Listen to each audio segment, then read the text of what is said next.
وسلم وعلى آله وصحبه أجمعين.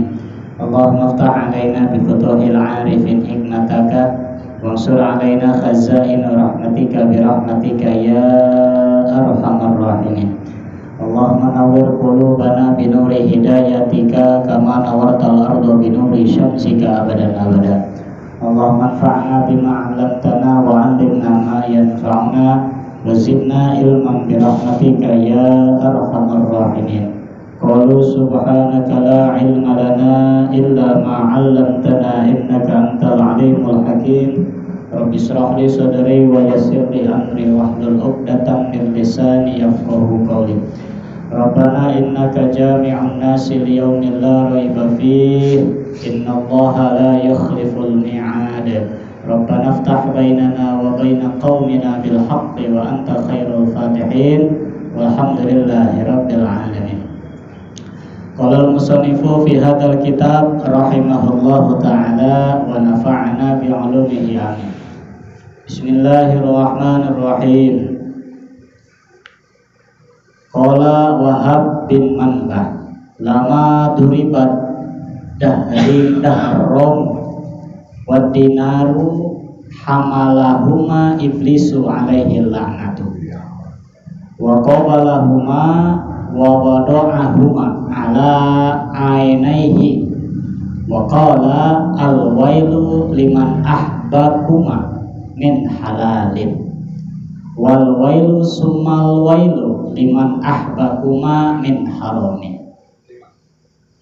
Para jamaah yang dimuliakan Allah Subhanahu wa taala, Imam Wahab bin Manbah pernah bersabda, kata Imam Wahab, lama duribat dahrimu wad dinar. Dulu waktu Allah menciptakan dirham dan dinar. Mungkin kalau di kampung Jawa asing dengan bahasa dirham dan dinar. Kita contohkan di Indonesia dengan emas dan perak. Bapak tahu emas? Emas pasti tahu lah. Yang harganya 1 gramnya udah hampir 2.200.000 Bapak deh. Emas melejet jasanya adanya. Nah waktu Allah menciptakan emas saja lah. Dinar ngomongnya guys. Waktu Allah menciptakan emas dan perak, ada makhluk Allah yang pertama senang, bunga ketika diciptakan itu emas. Siapa? Iblis. Ya Allah, iblis bunga, senang, gitu ya. Kata iblis, hamalahuma, begitu Allah menciptakan emas, itu emas langsung dirontok. Bahasa Bekasinya rontok, langsung dirambet. Ini apa? Saking indah amat ini warna kuning, percis orang ibu-ibu kampung Jawa. Kalau melihat emas, itu yang berapa karat, itu yang 24, apa yang 22, apa yang KW kan gitu. Gitu ya. Bahkan kan kadang-kadang ada di Rangkas banyak itu. Tuh, lihat tuh Bang. Lihat tuh Pak.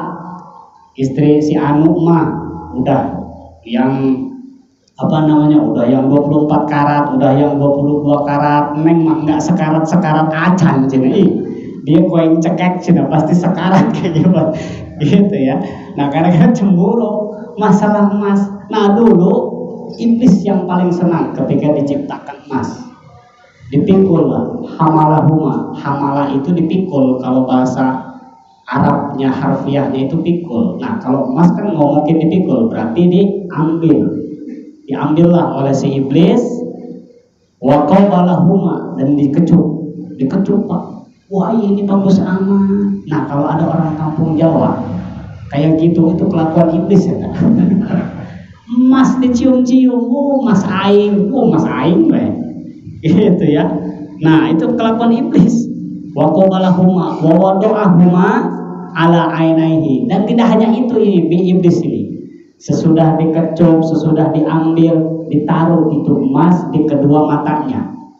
Ini bagus amat nih emas nih. Sampai saking tergila-gila dengan yang namanya emas, dirham dan dinar. Gitu ya. Kemudian iblis berkata, wal wailu, sungguh celaka untuk manusia liman ahbakuma, yang mencintai ini, dirham dan dinar. Sungguh cilaka orang yang mencintai emas dan perak. Artinya orang yang mencintai dunia, orang yang mencintai emas lah, yang kesempatan ini kita ceritakan. Cilaka orang yang mencintai emas. Ya Allah, gitu ya. Untuk siapa? Min halalin, yang dia belikan di uang yang halal. Padahal di uang yang halal. Tapi iblis berkata cilaka bagi orang yang mencintai emas dan perak ini. Ya Allah. Wal waidu, kemudian wal waidu sumal waidu, dan cilaka di dalam cilaka. Berarti cilaka 12 ya Pak. Cilaka 12 tuh. Ya Allah. Cilaka 12. Liman ahbaku min haramin, ketika dia mencintai itu emas di jalan yang diharamkan oleh Allah Subhanahu wa taala. Dia membeli emasnya pakai uang haram, itu cilaka 12 Pak. Sudah kita mencintai emasnya saja dilaknat, dicilakakan, apalagi kita membeli sesuatu yang membeli emas tersebut di uang yang haram. Nah, maka pelajaran yang kita petik di dalam ucapan Iman bin Hambal ini, yang pertama, jangan muluk-muluk dan jangan terlalu mencintai dunia yang kita punya sekarang. Nah, sebab di atas diceritakan, ya ayyuhalladzina amanu la takhunullaha war rasul wa'lamu annama amwalukum wa auladukum fitnah. Sesungguhnya harta yang kamu punya sekarang, anak yang kamu dambakan, yang kamu sayangi sekarang, fitnatun, itu bisa menjadi fitnah. Jaga untuk dirimu sendiri. Naudzubillah. Harta bisa menjadi fitnah, bisa. Contoh tadi tuh emas. Kalau kita tidak diberikan tidak disalurkan di jalan yang diridhoi oleh Allah Subhanahu wa taala.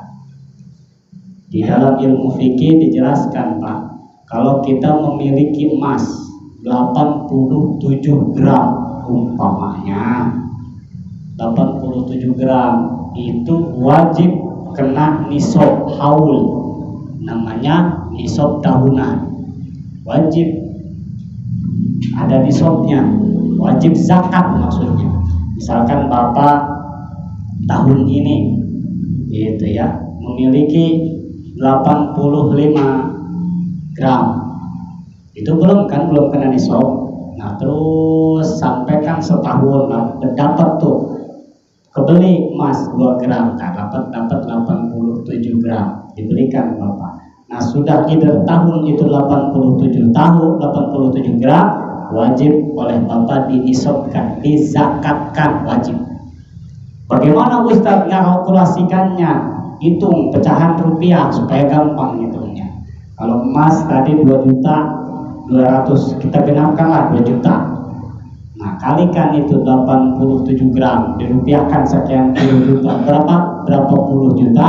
Nah, setelah sekian puluh juta, dikalikan lagi 1 juta, dibagikan setiap 1 juta dikurangi 25.000. Gampang itu.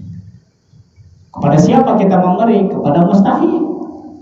Kepada mustahik. Nah, kalau kita berbicara tentang mustahik di sini, Pak, dijelaskannya ada aturan daripada ahli fikih bahwa shadaqatut tatawwu sunnatun, bahwa sedekah yang dinamakan dengan sedekah itu beda dengan zakat, Pak. Kalau zakat yang umum kita zakat fitrah, nah itu itu wajib kita keluarkan. Nah, kalau ini sedekah, yang namanya sedekah yang kita sering sebutnya sedekah itu, nah itu hukumnya sunnah.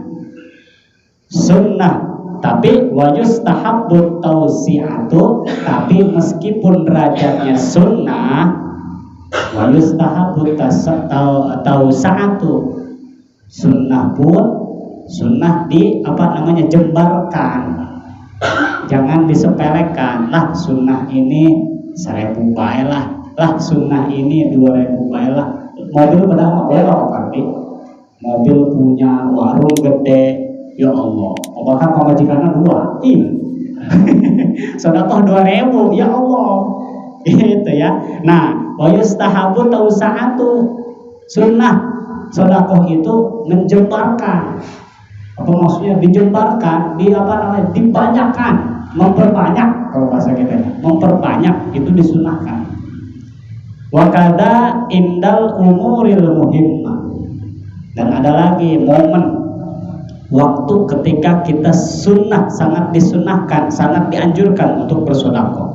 Seperti apa? Indal umuril muhimmah, ketika kita banget punya kemauan, punya kebutuhan, punya hajat. Gitu ya. Ketika kita punya hajat, sunnah tuh banyakin sedekah supaya apa? Hajat kita terkabul oleh Allah. Kata Pak Anan, berdoa tiap hari, ini Pak Ustadz, berdoa, sholat tahajud, sholat duha, tapi doa tidak dijawab. Sedekah Pak Anan, insya Allah dijawab kan. Sedekah, minta ke sedekah ke mustahik, ke Ustadz, ke guru. Ustadz nih, jangan doa engges yo, hayang kebeli mobil umpamanya. Ini saya mau sedekah nih sama Ustadz nih. Mama hayang mobil berarti sedekahnya jangan 50.000. Gitu ya, gitu tuh, punya kemauan nih, mau punya hajat seperti ini, muhimmah, insya Allah nanti juga dijawab sama Allah, gitu ya. Apalagi wa indal maridi, nah wakada indal umuril muhimmah, berbagai macam kebutuhan kita, baik kebutuhan yang kecil maupun kebutuhan yang besar. Tapi jangan sekali-kali ketahuan sama istri, habis belajar ini lagi kebutuhan mendesak, datang ke Ustadz, saya mau sedekah nih. Kata Ustadz juga kan, kalau mau ada kemauan banyakin sedekah, nanti juga diijabah. Mau apa ente? Mau kawin lagi? Bisa kanyawan pemajikan ya, waduh, ribut kan. Nah, wa indal maridi, dan ketika kita terkena penyakit, kita lagi sedang sakit, kita udah berobat ke sana kemari belum sembuh, belum diizinkan sembuh oleh Allah, kita udah berobat ke sana ke tabib dan lain sebagainya. Coba dengan metode ini, bis-sodaqah. Dawimu mardokum bis-sodaqah. Kudu minta pertolongan, penyembuhan kamu semua dengan bersedekah. Bersedekah, gitu ya, insya Allah nanti juga akan disembuhkan oleh Allah. Tapi jangan seperti ini, misalkan mentang-mentang ada dalil seperti ini nggak berobat, sedekah baik. Syariat perlu, silahkan syariat ke tabib, ke dokter, ke yang dipercaya oleh kita, datangi. Nah, kalau misalkan belum disembuhkan, coba metode ini, indal maridi, minta doanya supaya disembuhkan oleh Allah. Wa yustahabu ayyuhsina ila dawi rahimahu wajironahu, gitu ya, dawi rahimahu dan wajironahu. Dan juga disunahkan untuk memperbagus kepada siapa? Memberikan sedekah kita ila dawi rahimahu, kepada rahimah. Rahimah ini saudara Pak, sebab kan ada derajatnya, ada masing-masing balasan. Dalilnya di dalam Al-Quran, gitu ya, manja bil hasanati falahu asyru amsalina. Itu hitungan agama, gitu ya. Memang secara matematika kan, kalau secara matematika itu kita punya 100.000 dikurang 10 jadi 90, itu hitungan matematika. Tapi kalau hitungan agama enggak gitu Pak. Manja bil hasanati falahu asyru amsalina. 1 dibalas 10, 1.000 dibalas 10.000, 10.000 dibalas 100. Itu hitungan agama kalau kita keyakinannya penuh. Tapi awas, nanti di depan diceritakan nih, wa yukrahu tasdiqu birrodi'u. Setelah mendengar ini makruh juga, awas, makruh kita bersedekah birrodi'u, kita menunggu balasan. Waduh, udah sedekah, Ustaz udah mau sedekah, udah di depan Ustaz mah nggak ngomong, di belakang. ditungguin, besoknya langsung ditungguin. Mana ini balasan dari Allahnya? Jangan aya keneh bae cek paanan, jangan ditungguin. Wa yukrahu, dimakruhkan ketika kita bersedekah menunggu balasan. Cecak aya keneh nu mere ya. Nah, itu dimakruhkan, Pak. Gitu ya. Nah, dawi rahimahu. Nah, ada derajat-derajatnya. Ada yang dibalas oleh Allah 70, ada yang dibalas oleh Allah 700, ada yang dibalas oleh Allah 7.000 kali lipat. Yang 70 ketika kita memberi sedekah kepada tetangga kita, bukan saudara yang jauh, itu dibalas 70 kali balasan. Ada lagi 700 ketika kita bersedekah kepada saudara kita yang susah, yang miskin. Dan yang 7.000 balasannya ketika kita bersedekah kepada santri yang sedang menuntut ilmu, kepada ustadz yang sedang mengajar ngaji, kepada kiai, kepada guru-guru kita. Itu dibalas oleh Allah 7.000. Cepat anak ustadz nah yang dibere bae. Bukan gitu. Ini sedang berbicara tentang hukum. Nah, tapi awas, wa yukrahu bis shadaqah itu birrodihu, jangan ditunggu. Jangan ditunggu, itu makruh. Nah, ada lagi wajironihi, dan tetangga kita. Tetangga kita diberi oleh kita melihat tetangga kita ini, wah, untuk makan susah. Dia tidak kerja, bahkan mungkin suaminya sudah meninggal, dia punya anak, punya tanggungan, janda tua gitu maksudnya ya, buat makan susah. Sedekah kita sama tetangga itu, tetangga semacam itu, nah akan dibalas oleh Allah Subhanahu wa taala. Wal qarbatul ba'idun, dari muqaddimatun ilal jaril ajnabi. Nah, ada runtutannya. Kata ulama, bagaimana kalau ada kerabat kita yang di jauh rumahnya dan ila jaril ajnabi, dan tetangga kita tapi bukan saudara kita, mana yang harus kita dulukan? Nah, kata ulama, li'annaha shadaqatun wasilah, yang harus kita dulukan yaitu saudara kita yang jauh rumahnya dengan kita, yang jauh, tibatan tetangga kita yang dekat, yang bukan saudara kita. Apalagi perhatian mafhum mukhalafahnya.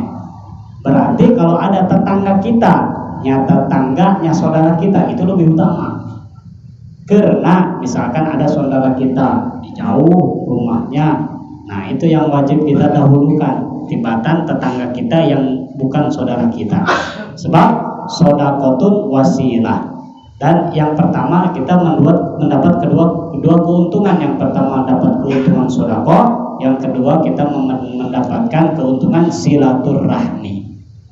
Wa yukrahu tasdiqu birrodi'u, tadi jangan menunggu balasan, dan birrodi'u ada makna dua di sini, Pak. Dan jangan secara paksa. Secara paksa maksudnya seperti ini.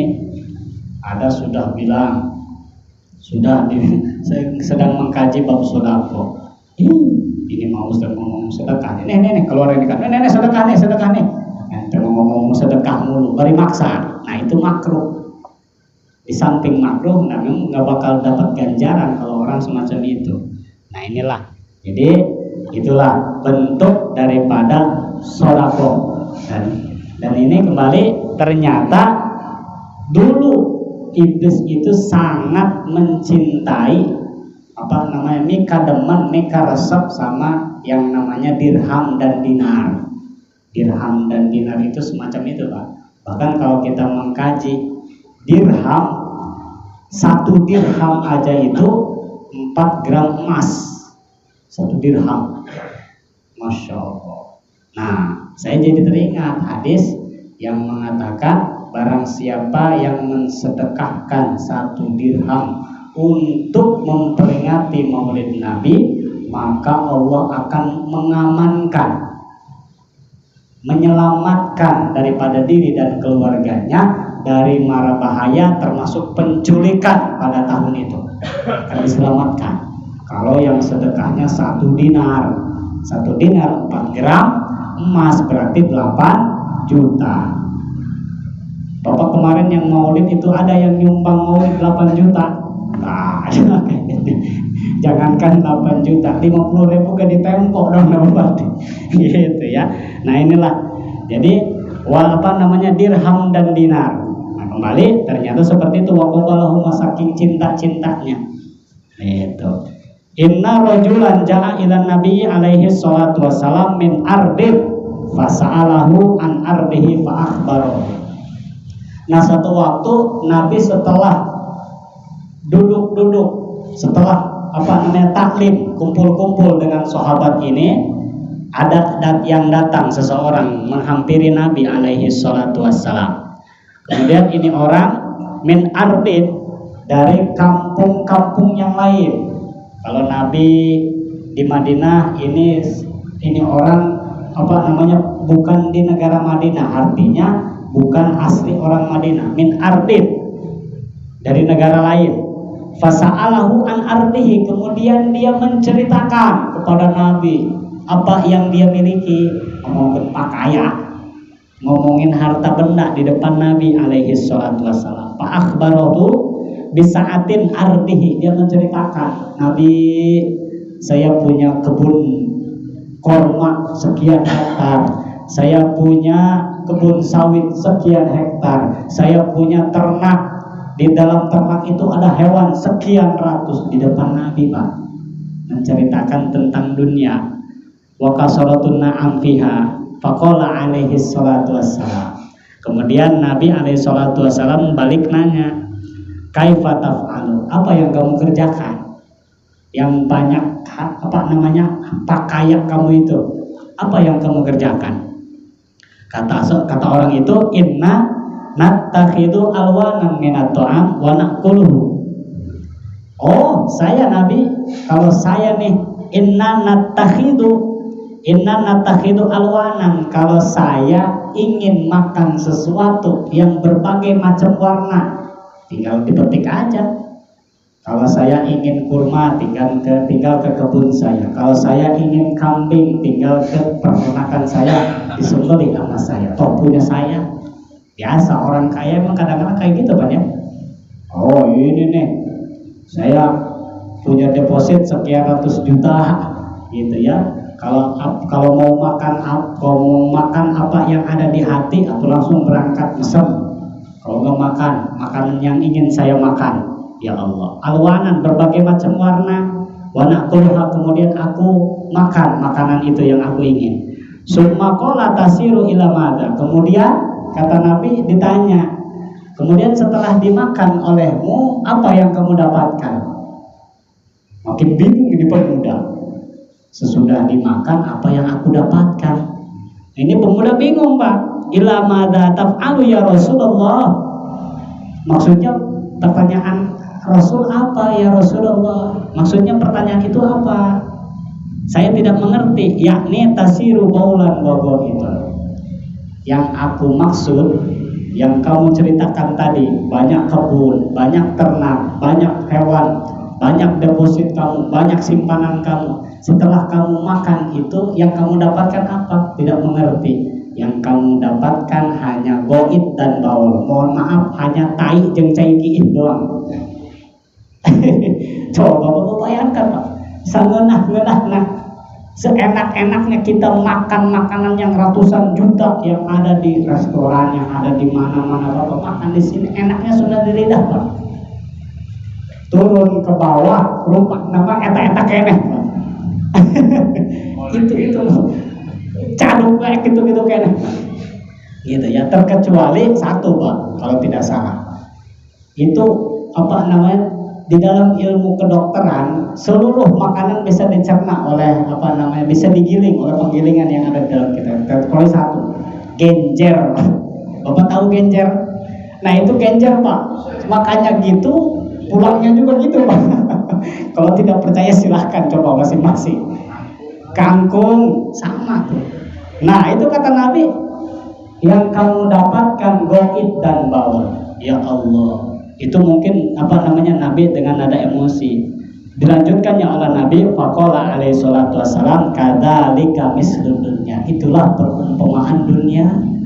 Perumpamaan dunia mah yang mau kita makan senikmat apapun, itu ya, perbandingan antara orang yang makan enak dan orang yang makan seadanya, makan dengan ikan asin, makan dengan sambal lalap, paling keluarnya masih itu Pak. Hanya perbedaan daripada segi nama makanan dan kualitas gizi makanan. Itu mah eta keneh Pak. Gitu ya. Nah inilah mislu dunya, perumpamaan dunia. Maka di sini pelajaran yang Nabi kasih di dalam riwayat ini, banyak-banyaklah bersyukur. Sebab kata Allah, wa qalilun min ibadiyasy syakur. Sangat sedikit hamba-hambaku min ibadiyasy syakur mempunyai rasa syukur kepada Allah Subhanahu wa taala. Kalau kita kiaskan, ceritakan antara orang yang mempunyai mobil dan punya motor, kalau ini sudut pandang yang mempunyai rasa syukur akan jembar hatinya. Tapi kalau keduanya tidak memiliki rasa syukur, tidak akan puas. Yang satu yang lagi motor tidak punya nafsu, tidak punya rasa syukur, melihat yang sedang dinaik mobil, kondisi panas penyau kita ya. Siang ini luar biasa panas Pak. Kebetulan lampu merahnya ayah 5 menit Pak Pardi ngelihat yang di mobil, kata yang punya motor, coba kalau saya punya mobil enak kali nggak kepanasan, kemana-kemana nggak kepanasan, nggak kehujanan, kata yang punya motor. Ternyata yang punya mobil ini kakinya mohon maaf buntu, mau mobil netik Pak Pardi. Ngelihat dia yang lagi naik motor, itu yang naik motor kakinya sempurna. Coba kalau kayak saya kakinya sempurna, bisa naik motor, bisa suak saya, nggak kehalang macet, nggak kena ganjil genap. Ribet kan eta ganjil genap, kita nggak bisa kesini, katanya di Bapak Ardi tuh nggak bisa kesana, nggak bisa kemari, ganjil genap cina. Ya Allah, nggak bisa keluar. Kayaknya bisa kesana kemari, nggak mikirin macet, nggak mikirin lampu merah, kadang-kadang dia terobos ke motor Bapak. Ya Allah. Nah, kenapa? Tidak punya rasa syukur. Kalau mempunyai rasa syukur, insya Allah hati itu akan terobati. Gitu ya, punya motor, mereknya BA, syukuran. Bari diusapaan pulang, alhamdulillah pagi-pagi habis maranisin motor. Alhamdulillah ya boga motornya, alhamdulillah masih punya motor, masih cakep lah segini mah, masih di starter langsung jalan, syukurin sampai dielap. Lihat tetangga kita mah punyanya mah motor, cuman diselah biru-biru, kocas deh, sampai panas Pak, ya Allah. Gitu ya, itu takrif syukur Pak. Kocas ini kenapa? Aku sampai basah Pak, sampai kebrak. Ya Allah, sampai rempes tuh bensinnya, saking digoces tinggal hidup. Nah yang punya Supra juga sama, harus bersyukur. Alhamdulillah boga motor parijeng gatih hidup lagi. Gitu ya.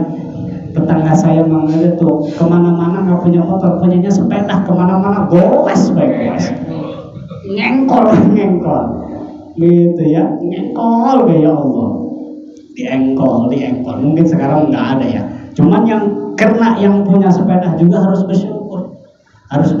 Alhamdulillah punya sepeda juga, atau bisa sambil olahraga pagi-pagi kan karak digunakan tiap hari Minggu, CFD namanya, untuk ke Monas, CFD kemana pakai sepeda. Daripada tetangga saya nggak punya sepeda, nggak punya motor, jalan kaki, kamu menang ngatur besok.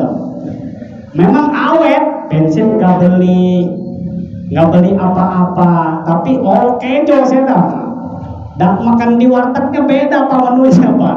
Yang naik motor mau paling 1 piring, yang jalan kaki mau bisa jadi 3 piring juga bisa jadi. Sebab dia kemana-mana jalan kaki Pak. Ya Allah. Nah inilah takdir bersyukur. Wa qalilun min ibadiyasy syakur. Kunci ketenangan hidup yaitu bersyukur apa yang kita miliki. Termasuk istri kita juga sama itu, pemberian dari Allah, ulah ngarasulah gitu ya. Sebab kan kita dulu menghibah istri kita itu dalam landasan cinta kan, sayang. Nah Hari ke sekolah, ya Allah, ya pemajikan goreng amat ya. Pertama syukurin aja udah, syukuri gitu ya, syukuri, nikmati, jalani, jangan melihat ke atas. Cuma kadang-kadang kan ada bapak-bapak yang melihat ke atas. Aduh, ya di yang ditukar tambah baik ke pemajikan gitu, ditukar tambah, masya Allah.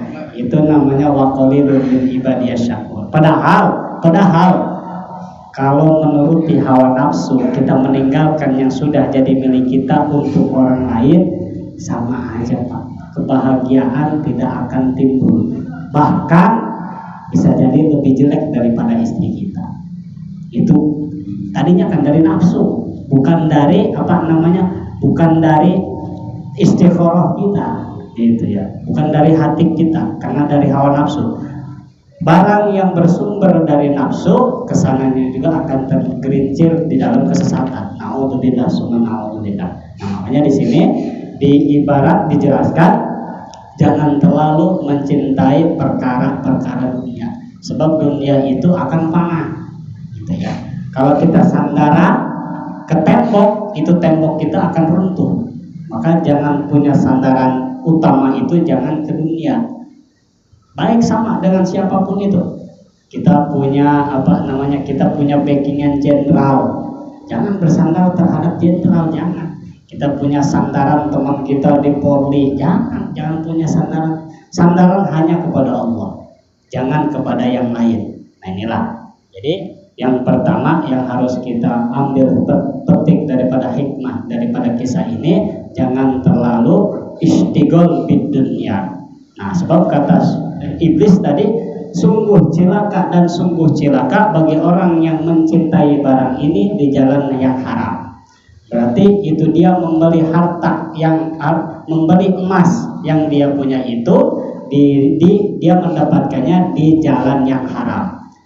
Dapat hasil ngebegal, dapat hasil judi slot, dapat hasil korupsi, dia belikan itu ke emas, itu emas yang dia beli dari uang haram itu akan membuat cilaka 12 kepada dirinya. Naudzubillah. Nah, di sana dikatakan hatta yakti bainal ibadi fayaro sabilahu imal jannati wa iman nar. Nah, diteruskannya oleh Allah Subhanahu wa taala di ayat yang lain, wa bahwa innallaha qarana sholata bizakat. Setelah membahas tentang ini, ulama mungkin mempelajari untuk kita itu khususnya jangan terlalu mencintai, tapi ingat bahwa harta yang kita miliki itu akan hilang. Yang tidak akan hilang itu harta yang kita sedekahkan. Nah, itu akan hilang. Sebagaimana hadis sahih yang sering kita dengarkan, in qata'a amaluh illa min salasin. Idza mata ibnu Adam in qata'a amaluh illa min salas, termasuk sedekah jariyatin. Nah, sedekah ini umum, Pak. Ada sedekah yang umum. Ada sedekah yang abadil abad. Yang pertama, ketika kita bersedekah di jalan Allah untuk pembangunan mushola, untuk pembangunan majlis, untuk pembangunan masjid, dan untuk prasarana ibadah. Nah, itu akan menjadi kekal abadi. Nanti di padang mahsyar, di alam kubur, itu akan ngalir ganjarannya. Bahkan kalau saya riwayatkan seperti ini, Pak, ada satu musola baru jadi, Pak, kamar mandi masih gres, masya Allah. Ada satu jamaah sholat ke situ, musola yang bagus. Dia belum punya wudhu, mau ambil wudhu. Sebelum ambil wudhu, dia mau kencing ke kamar mandi. Ngelihat ke kamar mandi kan masih bagus, belum ada centolan untuk naruh peci, naruh kain. Ini mana centolannya, nggak ada.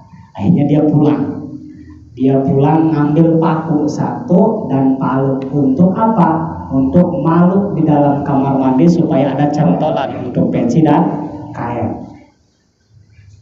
Udah itu dia beres sholat. Nah, meninggal itu orang ketemu dengan amalannya. Apa itu? Takut. paku yang tadinya dia untuk cantolan itu dia ketemu di akhirat jadi gede Pak. Ya Allah, ini siapa? Ini saya paku itu yang kamu sedekahkan untuk cantolan di kamar mandi hiji Pak. Ya Allah, itu akan akan ada menemani kita. Apalagi yang sampai sedekahnya ratusan ribu, yang sampai jutaan, ya Allah, itu akan mengalir sampai hari kiamat. Itu ya. Ini adalah tadi prasarana ibadah. Yang kedua untuk jalan. Nah makanya kalau di kampung-kampung itu maka masih ada orang yang fanatik tentang hadis ini Pak, tentang dalil ini. Sebenarnya kalau kita menyerahkan tanah untuk jalan harusnya berterima kasih.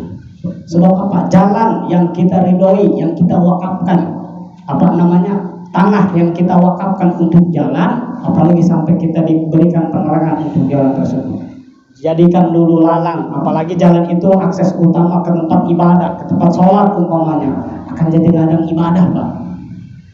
Jangan ditutup, aduh aing ya mah lewat itu dari dia. Oh, wah.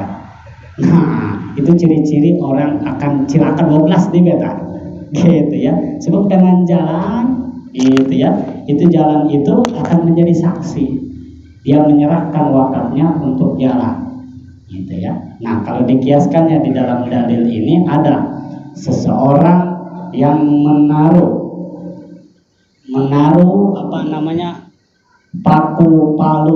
paku beling untuk yang membahayakan orang yang cilaka di jalan.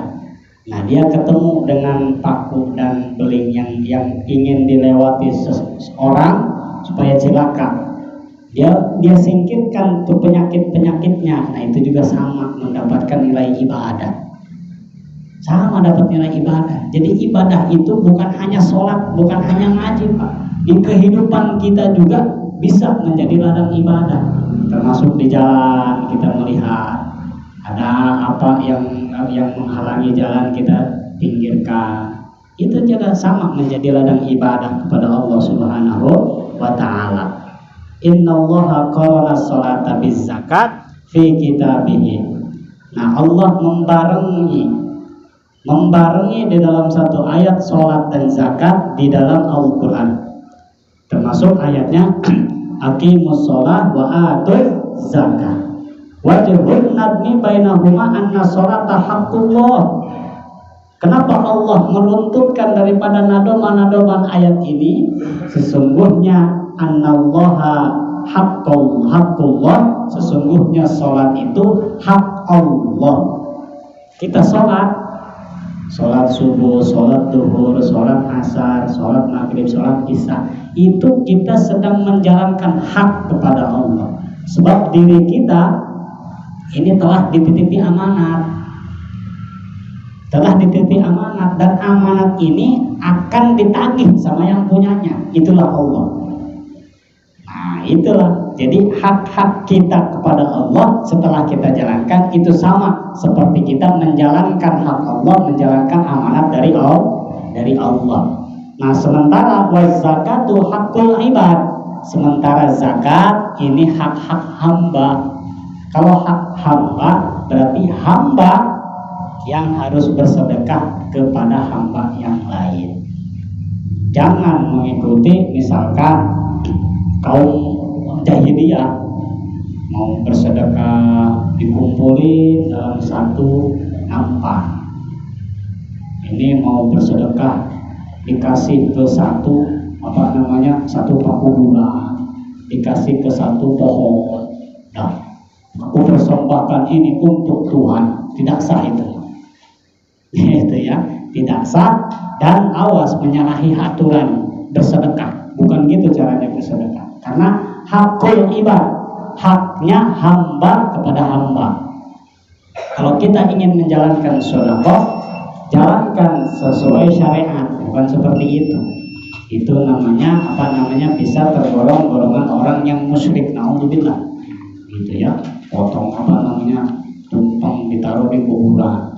Tumpeng akhirnya apa? Dia taruh di satu pohon, dia tinggalkan, dia tengok lagi setelah 3 hari, itu persembahan yang dia itu udah hilang. Apa yang dia katakan? Oh, udah dimakan sama Tuhan. Padahal malah yang dimakan sama Tuhan. Sama yang nganterinnya beak sholat. Gitu ya. Itu tadi yang nganterinnya sendiri. Gitu ya. Nah, jadi hakul ibad, hak-haknya para hamba Allah Subhanahu wa taala. Maka di dalam runtuyan sholat ada sholat, ada zakat. Nah, ini semuanya harus diruntutkan karena kita diperintah oleh Allah, ya ayyuhalladzina amanu dukhulu fis-silmi kafah. Harus menjadi Islam yang kafah. Jangan Islam yang kurang asal. Kurang beres. Seperti apa kita diberikan pisang Ambon lah ya yang agak gede. Ini jangan sepotong-sepotong, makanya harus dihabisin, Pak. Nah, itu kafah juga seperti itu. Kalau ada orang yang sholatnya rajin, belum zakat, berarti itu belum sempurna Islamnya. Ada lagi orang yang sedekahnya rajin, zakatnya rajin, sholat telok, sarua itu. Ada yang lebih parah, zakat telok, karena musolah tenyaho tempatnya di mana. Eta haram jadah eta. Zakat telok pada tetangga sering hewaan. Kalau ada orang kampung Jawa kayak gitu, mending sore blacklist Pak Warti. Waduh, ngeherinan kampung Jawa eta. Sholat nggak suka, sedekah nggak suka. Waduh, gitu ya. Nah, sebab tadi itu fisil nikafah, disuruh Allah Subhanahu wa taala menjadi Islam yang kafah. Gitu, menjadi Islam yang sempurna. Sholat dijalankan, zakat ketika mampu, sedekah ketika ada, gitu ya, dijalankan, disedekahkan. Gitu. Bahkan kalau kita mengkaji secara rinci ketika sholat. Nah, saya dapat catatan daripada kitab Fathul Mu'in sebelum kita akhiri kajian pada malam ini. Ketika sholat, Pak, nah, pernah kita jelaskan warafu kafaihi bikashfi hadwa man kafaihi wa yukrahu khalafahu wa tafriqan waston juga makruh. Di dalam sholat ada rukun yang namanya takbiratul ihram. Takbiratul ihram itu pembuka sholat. Idza kuntum ilas sholati fakabbir. Apabila kamu melaksanakan sholat, fakabir, maka harus takbir Allahu Akbar. Nah, bagaimana takbir yang benar? Warafu kafaihi bikashfi. Rafu mengangkat, bikashfi tangan, hadwa man kabaihi mengangkat tangan. Allah kashfi ini yang putih. Yang ini telapak kasbi Allah yang putih, jangan sebaliknya Allah yang gini. Apalagi gini kiyo kan gelut kan kena. Itu ya, hadwa man kabaihi, batasnya hadwa man kabaihi, pundak Allah, batas itu, jangan kurang, jangan lebih. Gitu ya, kurang gimana? Allah kurang kan? Kesini enggak, ke belakang enggak, tanggung sih mah. Kehendak itu kadi henteu kan? Nanggung, makruh itu. Hadwa man kabaihi, melebahan Allah. Jangan juga lebih. Ini ada lebih juga kadang-kadang. Allah, ngetopuri baca. Jangan juga lebih Allah. Ini ngenenggor batur kayaknya. Wa yukrahu, makruh. Jadi hadwa man kabaihi, pundak kita Allah. Nah, jempol kita pas di bawah daun telinga Allah. Kalau jari jemari ini banyak kawal, Pak, silakan. Mau lurus ada dalilnya, mau dihadapkan ke kiblat ada dalilnya, silakan. Yang penting jangan lebih daripada hadwa man kabaihi Allah. Lah gitu tadi. Ulah kadang becom nih Allah ulah gitu. Nah, itu wa yukrahu makruh. Tafriqon waston. Dimaksud tafriqo waston di sini dari bawah, tidak ke man kabaih, tidak lebih, berarti nanggung waston. Allahu akbar wa yukrahu makruh. Nah, yang kita gunakan yaitu bermadhab Imamuna Syafi'i yang ditegaskan oleh Ibnu Hajar Al-Asqalani. Berarti hadwa man kabaihi. Kira-kira jelas tidak? Nah, inilah hadwa man kabaihi. Maka mudah-mudahan kita semua diberikan taufik hidayah, mudah-mudahan kita semua dipanjangkan umur, dijembarkan rezeki untuk ibadah kepada Allah Subhanahu wa taala. Al-Fatihah.